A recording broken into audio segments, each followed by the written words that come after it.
Am I the only one who just enjoys forgetting about real life chores and just rather invest in my time doing them virtually? Am I the only one who just loves escaping real life and just investing all of my time on a game on the Nintendo Switch? And stick around because we're gonna drink some hot chocolate and talk about my favorite cozy simulation games on the Nintendo Switch. So the first game on our list is a game that was released recently and it's called Littlewood. Littlewood is a town building game that is all about being the hero of Solemn. It does not place you right before a battle or anything like that. You just wake up, you have amnesia, but you have your friends around you and they want to help you remember what happened. Apparently, this huge battle destroyed the town, and it's your job to restore all the buildings and all the glory that Solemn once had. This game is not handholdy at all. You just progress by talking to the different NPCs and doing whatever they ask you for. You can place a little desk in their homes and start to slowly build their house the way that they want it to be. These NPCs will give you blueprints, and you use those blueprints in order to collect items and then build different buildings that serve different purposes. Slowly work your way into unlocking the map, and then you can go to places like the forest and the caves in order to collect items.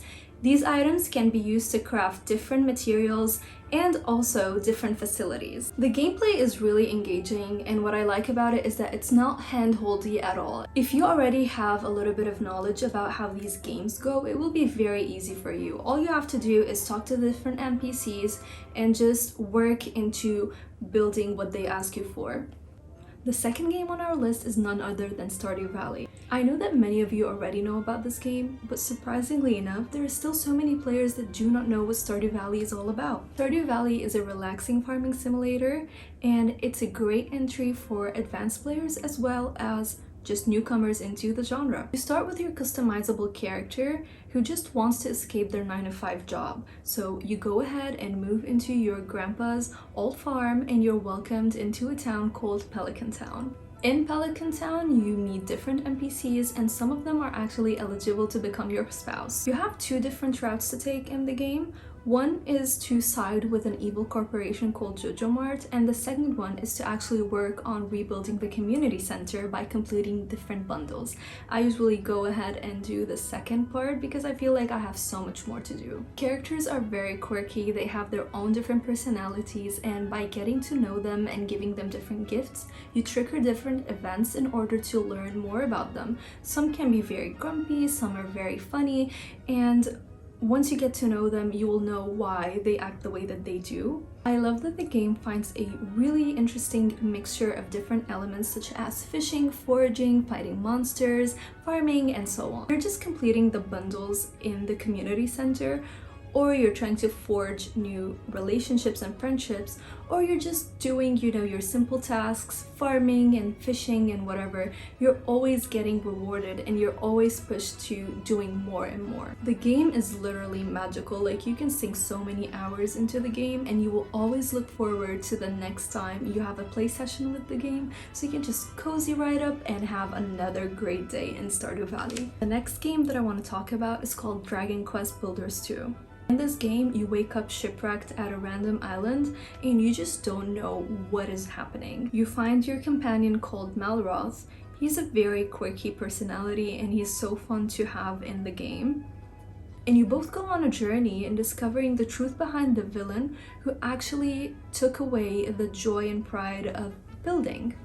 The game starts a bit handholdy at first, but once you get your freedom, you just go ahead and do whatever you want in the world. Go to different islands and you kind of need to help the NPCs there. Constant trend in all of these islands is that you have NPCs who need help with building different things, and it's your job to help them build these items. All these different items, you have to collect different materials, and as you progress in the game and you kind of start to get ready to move back to another island, you have a big boss battle, and these boss battles are really fun.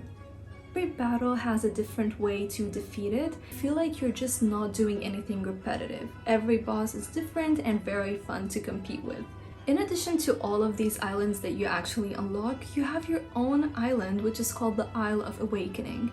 In there, you work on building the island and bringing more and more NPCs into it. Some of these NPCs are actually the ones that you meet on the previous islands that we actually mentioned. The characters are definitely cute, they have their own different problems, and they just see you as their savior, and they just get so happy with anything and everything that you do. They're always praising you and telling you thank you for all the work that you do. In this game, you can go flying using your paraglider, you can go swimming, you can go collecting and crafting. It just has all the different elements that make such a game very engaging and fun to play with. If you're looking for a very creative sandbox where you can just sink hours into it and not really feel like you've put in that much time, then Dragon Quest Builders 2 is definitely the game for you. Animal Crossing New Horizons came out last March, right at the start of everything that we're going through at this time still, and I have to say it was a breath of fresh air. The game is designed in a way that it caters to all different age groups. New Horizons received a crazy graphical makeover, and it just prompted all of the new Switch and old Switch owners to just buy this game and play it. The game drops you off at this random island. I mean, there's a thing with islands and being dropped off, but this time you actually talk with animals, and these animals is known as your villagers. And you have this crazy greedy character called Tom Nook, where he lets you get a tent and then slowly upgrade it into a house, and he just asks for ridiculous amounts of money that you have to work for. The really fun element about Animal Crossing New Horizons is the fact that you can design your character, you can design and customize your house, and you can also do something called terraforming on your island, where you can create different rivers and waterfalls as well as mountains. You go into the shops and you can buy different items of clothing, different accessories, as well as pieces of furniture that you can place both in your house and outside. The most fun part about the game is definitely getting to know your characters, which, the villagers. They have different types of personalities, and you have so many different animals. You have squirrels, you have cats, you have dogs, you have all different animals, and they are just a joy to talk to.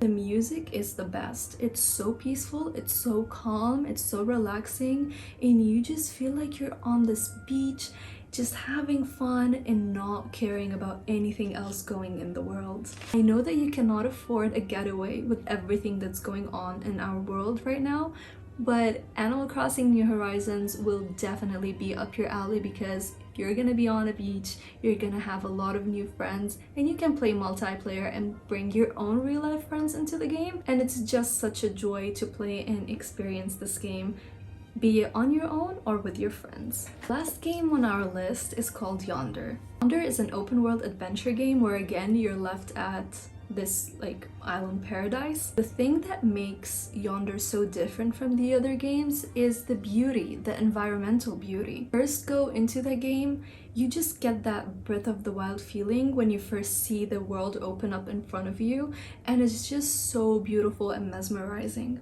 The game is not hand-holdy at all, it gives you the total freedom. Your task is to explore the world, meet new characters. The game does not have any fighting elements, it's just all about relaxing and having fun. And the most beautiful thing about it is, as I said, the environment as well as the lighting. Developers have given a lot of time and effort into creating this beautiful light mixture where darkness for once just does not feel scary. In fact, when the game is dark and it's like the nighttime, it's just really beautiful. And with this game, it's all about collecting and crafting and doing the different tasks that the NPCs ask of you, as well as taming very cutesy animals. You can also fish and complete different guild quests. This is the type of title that you need to experience in order to understand what I'm trying to describe. I can talk about it all day, but you won't feel how great this game is unless you actually get it and try it yourself. It was wonderful to share my own favorite cozy games with you. If you love to cozy up and just sink hours into the Nintendo Switch, definitely give these games a try, you won't regret it. That's it. Stay cozy, stay bubbly, and I'll see you next time.